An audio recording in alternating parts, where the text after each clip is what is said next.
Hey y'all, it's Monday morning, September 8th, and we welcome you to another edition of This Week at AMG. Thank you for joining us once again. It truly is a blessing for us to be able to share with you things that are taking place around the world through AMG. This month, we are talking about stewardship. We are talking about advancing stewardship, the ministry that we have here at AMG. And today we are going to be talking some more about estate planning, and we have a special guest. Mike Jennings is a local attorney here in Chattanooga, and he has worked with us for many years, and he understands this area very well. So we are going to hear from Mike, and we hope this information will be of a blessing to you. Hey, my name is Michael Jennings. I'm an attorney in Chattanooga, Tennessee. Longtime friend of AMG International back in Spiro Sodiati's days. And I've done work for AMG for quite some time. One of my areas of specialty is estate planning. And this month is Get Your House in Order month. And a good way to get your house in order is to examine your documents and ask yourself whether you even have documents to examine. It's an important thing for everyone to have a will. And people will ask me from time to time, well, do I really need a will? And I'll tell them, you already have a will, whether you know it or not, because the state gives you a will if you don't have one. And what the state puts in that will for you may not be what you want to have done with your assets. And estate planning really is a matter of stewardship, because your things will survive your death. In most cases, your children survive your death. The charitable organizations that you support, they'll survive your death too. And so what you do with the things and the relationships that the Lord gives you during your lifetime, that's governed by the documents that you leave behind.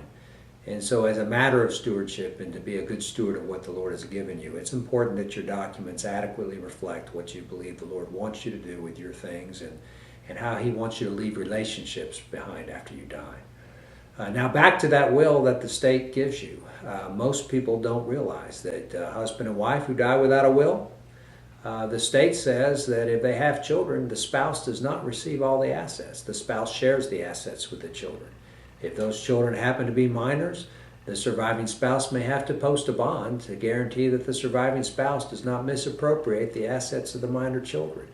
The state's doing the best that the state can do when the state writes that will, but most people want the surviving spouse to have full control of all assets, to not be sharing assets with children, to not be posting bonds needlessly. And that can all be avoided by appropriate estate planning.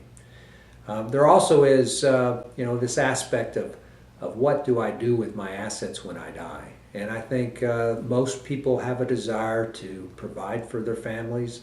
That's a biblical desire. It's an appropriate thing to do. At the same time, as my clients get older, I see more and more of them see that their children are already established. Their children are already educated. Their children already have incomes that are able to provide for themselves. And it sometimes affords my clients an opportunity to look past just providing for their children to providing for charities that have been important to them during their lifetime. So when you die, will your giving to charity cease? Or will your giving continue? Something that your documents can anticipate and can plan for.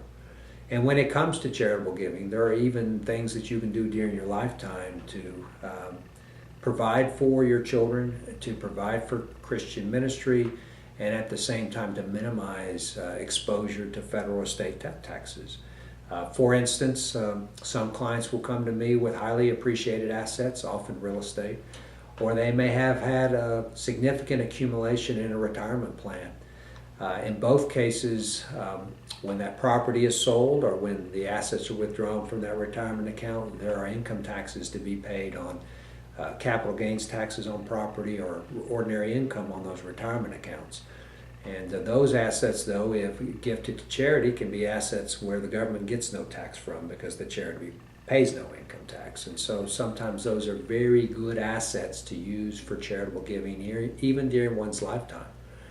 And to the extent that that causes a concern by maybe a reduction in the value of the inheritance that your children will ultimately receive, I have clients that will sometimes take the tax savings that they realize by giving the asset away and using that tax savings to acquire life insurance to benefit the children. In other words, to replace the wealth that they gave to charity, the life insurance does that. So it becomes a win-win less taxes for the family, and the same amount of ultimate inheritance that's distributed to the children. But these are things that don't happen unless the clients take the initiative to look into it and to do planning in advance. Now, it's interesting. Surveys say that most lawyers don't have a will. It's just a hard thing to get your hands around, and most people will think that's something that I need, and that's something I'll look into when I get older. But of course, Scripture also says that man knows not his time, and so the planning is best done now, while one is living, while one is competent, and not putting it off to a later day, because that day may never come.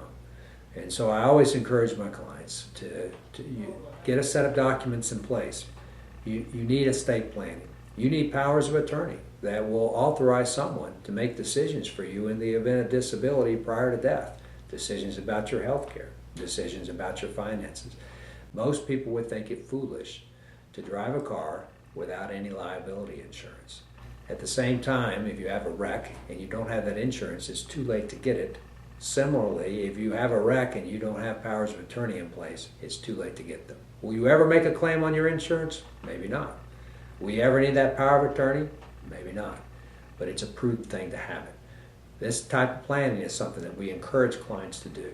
Whether it benefits Christian ministries or charities, or whether it just removes a lot of obstacles that your children will otherwise have to deal with after you're gone, these are the type of things that you can do now while you are capable, while you are competent, to very clearly express your wishes so that there can be no doubt as to where you wanted your assets to go, when you wanted your children to receive those things, whether you want it to benefit charity, whether you want to continue that giving that you've done during your lifetime after your death. These are things that will only happen if you take the initiative to plan, to meet with counsel of your choice, and get some documents in place.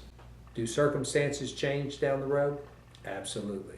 Can your documents change down the road? Absolutely. But don't delay doing today what you have the opportunity to do to help your family and possibly to even help Christian ministries down the road. Because if you don't do it, it won't happen. I hope you found this information from Mike useful.